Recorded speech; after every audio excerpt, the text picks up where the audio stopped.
अस्सलामुअलैकुम एवरीवन, कैसे हैं आप सब। उम्मीद है खैरियत से होंगे और पेपर्स की तैयारी बहुत अच्छी जा रही होगी। अच्छा भाई, ये है आपका फर्स्ट ईयर केमिस्ट्री का टारगेट पेपर, ठीक है, जो मैं सुल्तानी जी कोचिंग सेंटर के प्लेटफॉर्म से आपको प्रोवाइड किया जा रहा है। Before starting the target before starting the target papers, मैं एक दो चीज़ें आपसे डिस्कस करना चाह रही थी। वो ये कि यहाँ जो प्री मेडिकल के स्टूडेंट्स हैं जिनकी बॉटनी और जूलॉजी है, उन स्टूडेंट्स का भी सॉल्व मॉडल पेपर जो है वो अपलोड किया गया है, ठीक है। तो अगर आपको वो सॉल्व मॉडल पेपर चाहिए तो आप मिस उसानी जी से कांटेक्ट करके उसका सल्यूशन ले सकते हैं, ठीक है। वो बिल्कुल according to the pattern of board जो है उसको सॉल्व किया गया है। Okay, now we have that target paper. यहाँ पर आप देखें, सबसे पहले है आपके पास डेफिनेशंस।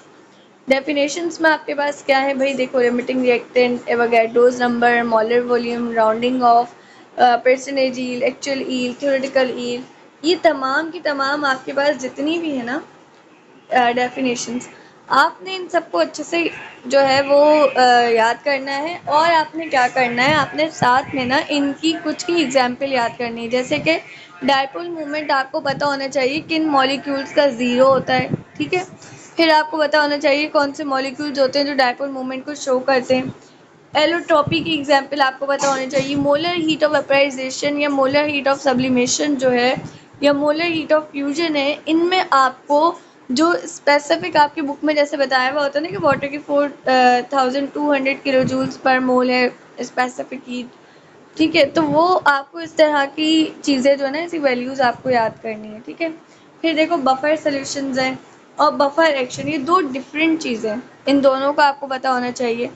मैं देखो, ये टारगेट पेपर आपको ऐसे भी प्रोवाइड किया जा सकता है, लेकिन आपको यहाँ पे इसको एक्सप्लेन करने का मकसद ये होता है कि वो चीज़ें जो एक चीज़ थ्योरेटिकल देखने से नहीं पता चलेंगी, वो वर्बली आपको बता दी जाए। तो आप लोग साथ साथ इस टारगेट पेपर को लिखते जाओ और जो जो पॉइंट मैं बता रही हूँ उनको समझ लो, ठीक है। अच्छा भाई, उसके बाद ये देखो, ये है तुम लोग के लॉस, ठीक है। Ideal gas equation, ideal gas equation, अब आप बोलेंगे भाई आइडियल गैस की डेफिनेशन समझ आती, इक्वेशन की क्या। अगर इक्वेशन के आगे तो आप सिंपल ये लिखेंगे कि वो इक्वेशन जिसके अंदर जो हमारे पास कांस्टेंट है वो ये हो, ठीक है, पी हो, वी हो, टी हो, ठीक है, एन हो, आर हो। और फिर साथ ही साथ जो है हमारे पास जो है वो आइडियल गैस को फॉलो करें, ठीक है।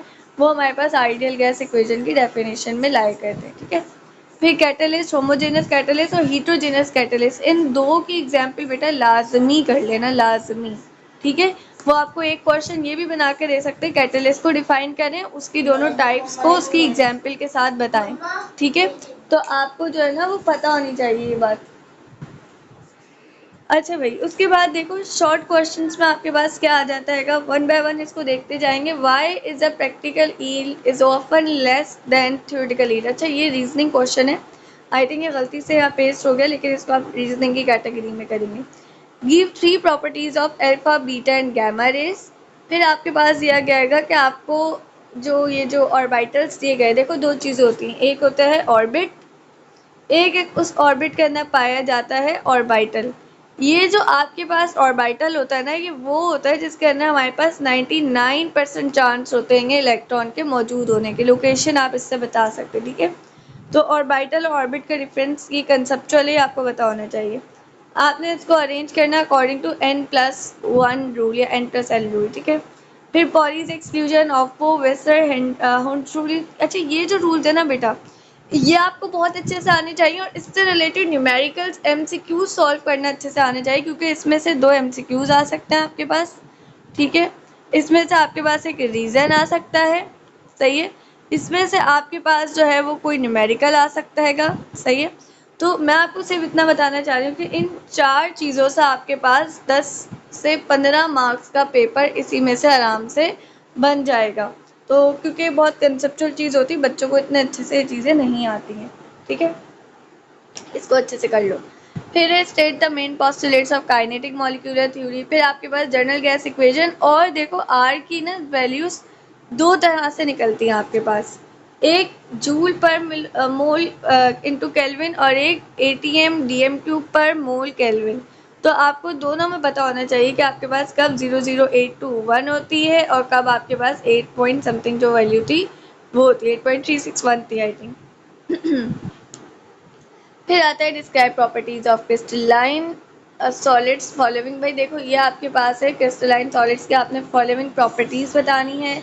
शॉर्ट नोट लिखना है आपने विस्कोसिटी ऑफ सरफेस टेंशन पे। जब शॉर्ट नोट लिखो ना बेटा तो एक सेकेंड, तो आपने ना इसकी डेफिनेशन, इसके फैक्टर्स जो भी जिस पे डिपेंड करते हैं और इसकी एक्सप्लेनेशन लिखनी है, ठीक है। What is mean by liquid crystals? How do they differ from liquids and crystalline solid? अब देखो आपके पास सिंपल डेफिनेशंस में इसको पूछ सकते हैं और ये आपके पास रीजन में भी आ सकता है।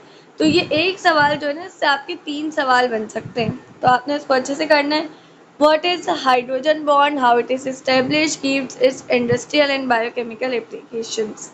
यूनिट सेल क्या होता है, एक्सेल डिस्टेंसेस और एक्सेल एंगल्स को बताएं। डिफाइन क्रिस्टल लैटिस, फिर आयनिक सॉलिड, और आपने बताना है कि Na और क्लोरीन जो क्रिस्टल लैटिस बनाते हैं वो किस तरह से आपके पास सोडियम क्लोराइड बना रहे होते हैं, ठीक है। जब आपके पास दो आयंस मिलकर एक क्रिस्टल बनाते हैं तो उस टाइम जो हीट निकलती है उसको हम क्या कहते हैं, क्रिस्टल लैटिस कहते हैं। Discuss all properties of crystalline solid. Buffer solution, मैंने आपको ऊपर भी एग्जांपल्स डेफिनेशन में बताया था कि बफर सॉल्यूशन की डेफिनेशन करो, इसके एग्जांपल्स कर लो, इसकी एप्लीकेशन देख लो, इसकी टाइप्स देख लो। डिफाइन इक्विलिब्रियम कांस्टेंट, फिर किस तरह से आप उसकी हेल्प से डायरेक्शन बता सकते हो रिएक्शन की, कि वो रिवर्सिबल है या फॉरवर्ड है या एक्सटेंट ऑफ रिएक्शन, ये लॉन्ग में भी आ सकता है और शॉर्ट में भी।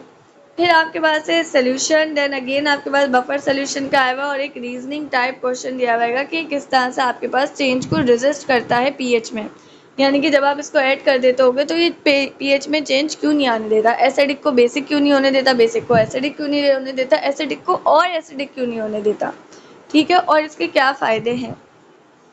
राउल्ट लॉ और इसके एग्जाम्पल, अच्छा ये लाजमी कर लेना, ये इसके चैप्टर में से सिर्फ एक यही इंपॉर्टेंट इंक्लूड है आपके पास। State law of mass of action, कैसे प्रोडक्ट रिवर्सिबिलिटी ऑफ एक्शन, ये ऊपर भी आपने किया गया, उसी में आपका आ जाएगा, 15 में इंक्लूड हो जाएगा, ठीक है। अलग से देने का मकसद ये कि आपको बताओ कि भाई क्वेश्चन को घुमा फिरा के ऐसे भी पूछ सकते हैं। डिफाइन रेट ऑफ रिएक्शन, उसके फैक्टर्स और फैक्टर्स के क्या इफेक्ट्स हैं, इनको आपने अच्छे से करना है। देन यू हैव, आपने डिफ्रेंशिएट करना है ट्रू सॉल्यूशन, कोलाइडल सॉल्यूशन और सस्पेंशन को on the basis of particle size के, भाई किसका पार्टिकल साइज बड़ा होता है, छोटा होता है, कितना होता है, विजिबिलिटी नजर आता है, नहीं आता है, ठीक है। ये आपके पास सारे डिफरेंसेस हैं। डिफरेंसेस के अंदर देखो पहला डिफरेंस हमेशा डेफिनेशन का लिखा करो, दूसरा डिफरेंस आप उसके एग्जाम्पल का लिख लो, तीसरा डिफरेंस अब आप उनकी प्रॉपर्टीज का लिखो कि भाई इसके अंदर ये चीज़ फर्क करती है उसमें वो चीज़ करती है, और फोर्थ में भी। तो 4 पॉइंट्स तो आपको लाजमी याद होने चाहिए, वैसे तो 5-5 करना बट स्टिल। फिर है भाई साइंटिफिक रीजन कि सिग्मा बॉन्ड क्यों स्ट्रॉन्गर होता है पाई बॉन्ड से, क्योंकि जाहिर है इसको ब्रेक करना आसान होता है, इसमें 2 बॉन्ड्स इन्वॉल्व होते हैं। कंप्रेसिबिलिटी सॉलिड की नेग्लिजिबल क्यों है, सॉलिड के मॉलिक्यूल्स बहुत करीब करीब होते हैं और गैस को आप ज़्यादा कंपेयर कर सकते हो अदर स्टेट से, क्यों, क्योंकि जाहिर सी बात है उसके मॉलिक्यूल्स। फिर किस तरह से आप उसकी हेल्प से डायरेक्शन बता सकते हो रिएक्शन की, कि वो रिवर्सिबल है या फॉरवर्ड है या एक्सटेंट ऑफ रिएक्शन, ये लॉन्ग में भी आ सकता है और शॉर्ट में भी। फिर आपके पास है सोल्यूशन, देन अगेन आपके पास बफर सोल्यूशन का आएगा और एक रीजनिंग टाइप क्वेश्चन दिया हुआ कि किस तरह से आपके पास चेंज को रेजिस्ट करता है पीएच में, यानी कि जब आप इसको ऐड कर देते होगे तो ये पीएच में चेंज क्यों नहीं आने देता, एसिडिक को बेसिक क्यों नहीं होने देता, बेसिक को एसिडिक क्यों नहीं होने देता, एसिडिक को और एसिडिक क्यों नहीं होने देता, ठीक है, और इसके क्या फ़ायदे हैं। राउल्ट लॉ और इसके एग्जाम्पल, अच्छा ये लाजमी कर लेना, ये इसके चैप्टर में से सिर्फ एक यही इंपॉर्टेंट इंक्लूड है आपके पास। State law of mass of action, कैसे प्रोडक्ट रिवर्सिबिलिटी ऑफ एक्शन, ये ऊपर भी आपने किया गया, उसी में आपका आ जाएगा, 15 में इंक्लूड हो जाएगा, ठीक है। अलग से देने का मकसद ये कि आपको बताओ कि भाई क्वेश्चन को घुमा फिरा के ऐसे भी पूछ सकते हैं।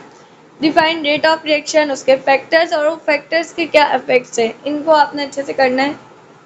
देन यू हैव, आपने डिफ्रेंशिएट करना है ट्रू सॉल्यूशन, कोलाइडल सॉल्यूशन और सस्पेंशन को on the basis of particle size के, भाई किसका पार्टिकल साइज बड़ा होता है, छोटा होता है, कितना होता है, विजिबिलिटी नजर आता है, नहीं आता है, ठीक है। ये आपके पास सारे डिफरेंसेस हैं। डिफरेंसेस के अंदर देखो पहला डिफरेंस हमेशा डेफिनेशन का लिखा करो, दूसरा डिफरेंस आप उसके एग्जाम्पल का लिख लो। तीसरा डिफरेंस अब आप उनकी प्रॉपर्टीज का लिखो कि भाई इसके अंदर ये चीज़ फर्क करती है, उसमें वो चीज़ करती है, और फोर्थ में भी। तो 4 पॉइंट्स तो आपको लाजमी याद होने चाहिए, वैसे तो 5-5 करना, बट स्टिल। फिर है भाई साइंटिफिक रीजन कि सिग्मा बॉन्ड क्यों स्ट्रॉन्गर होता है पाई बॉन्ड से, क्योंकि जाहिर है इसको ब्रेक करना आसान होता है, इसमें 2 बॉन्ड्स इन्वॉल्व होते हैं। कंप्रेसिबिलिटी सॉलिड की नेग्लिजिबल क्यों है, सॉलिड के मॉलिक्यूल्स बहुत करीब करीब होते हैं, और गैस को आप ज़्यादा कंपेयर कर सकते हो अदर स्टेट से, क्यों, क्योंकि जाहिर सी बात है उसके मॉलिक्यूल्स बहुत दूर दूर होते हैं। HL has greater ionic character than HCl, यहाँ पे हाइड्रोजन बॉन्डिंग का कंसेप्ट लग रहा है, और जिसकी इलेक्ट्रोनेगेटिविटी ज़्यादा उसका आयनिक करेक्टर ज़्यादा। फ्री फॉलिंग बॉडी जो होती है, फ्री फॉलिंग ड्रॉप जो होता है लिक्विड का, वो स्पेरिकल होता है शेप में, क्यों, क्योंकि सरफेस टेंशन की वजह से। Bond energy of molecules possess multiple bonds, bond energy जो होती है ऐसे मॉलिक्यूल्स के अंदर जिसके अंदर मल्टीपल बॉन्ड्स हो, वो हाई होती है, क्यों। Oil is insoluble in water but soluble in hexane, यहाँ पे क्या रहेगा, लाइक डिजॉल्व लाइक वाला कंसेप्ट, पोलर पोलर में डिजॉल्व होगा और नॉन पोलर नॉन पोलर में। Rate of reaction of powder zinc is faster than chunks of zinc, powder इस तरह की फॉर्म और चंक्स ऑफ जिंक इस तरह के पूरे ब्लॉक्स होंगे, तो इसका रेट ऑफ रिएक्शन ज़्यादा क्यों होता है, जाहिर सी बात है इसका सरफेस एरिया ज़्यादा है।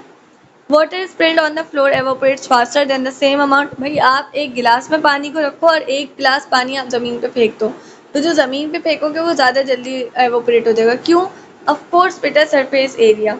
सरफेस एरिया और सरफेस टेंशन को बहुत अच्छे से पढ़ लेना, ठीक है, इससे आपके पास आराम से 3-4 किस्म के रीजन्स बन के आ जाएंगे। Liquid gives capillary action, CO2 non polar है, SO2 पोलर है, जाहिर है इनके शेप्स का भी फर्क है, ठीक है। अच्छा न्यूमेरिकल्स का क्या करना है बेटा, ये कुछ टॉपिक्स हैं, ये देख लो, ठीक है। अच्छा भाई इसको ऐसे स्क्रीनशॉट ले लो, ये लो। इन तमाम के जो भी आपके पास न्यूमेरिकल बुक की एक्सरसाइजेज में और सॉल्व है, दोनों की प्रैक्टिस करनी है आपने, ठीक है। और जो असेसमेंट क्वेश्चंस होते हैं ना उनको भी करना, सेल्फ असेसमेंट क्वेश्चंस। अच्छा यहाँ से मैं एक और चीज़ आपको बता दूँ, अक्सर एक आपके पास कैटेगरी ऐसी आती है जब आपके पास ऐसा होता हो कि S2 और D4 है, तो हम इसकी इलेक्ट्रॉनिक कॉन्फ़िगरेशन को S1D5 कर देते हैं, होप सो आपने पढ़े हुए हों। या फिर हमारे पास S2 और D9 हो तो हम इसको S1D10 कर देते हैं, यानी वो हाफ फिल्ड ऑर्बिटल को फुल फिल्ड कर देते हैं। तो ये इससे रिलेटेड रीज़न भी आता है और इससे रिलेटेड आपके पास इलेक्ट्रॉनिक कॉन्फ़िगरेशन भी आती है।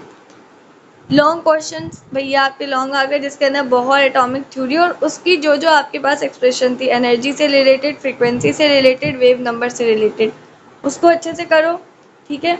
एक्सरेज क्या होती हैं, कैसे प्रोड्यूस होती हैं, ठीक है। फिर वेस्पर थ्योरी ये लाजमी कर लेना, इन मॉलिक्यूल्स की प्रैक्टिस।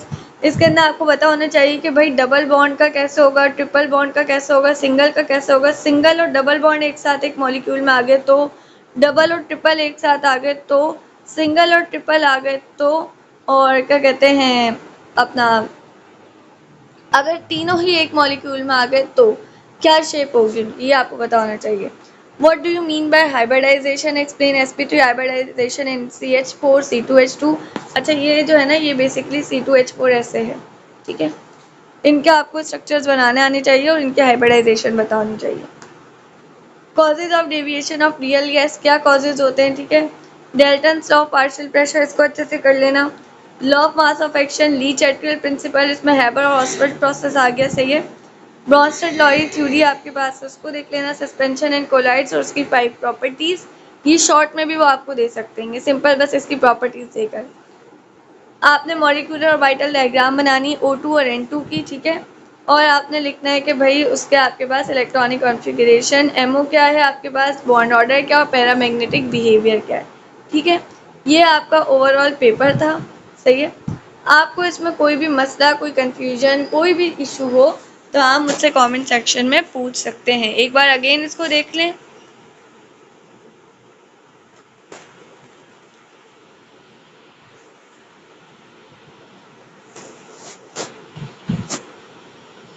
अच्छा MCQs का ये है कि एक टारगेट पेपर के लिंक मैं आप लोगों को यहाँ पे पेस्ट करवा दूंगी, उससे आप लोगों ने इसके MCQs की प्रिपरेशन करनी है, ठीक है।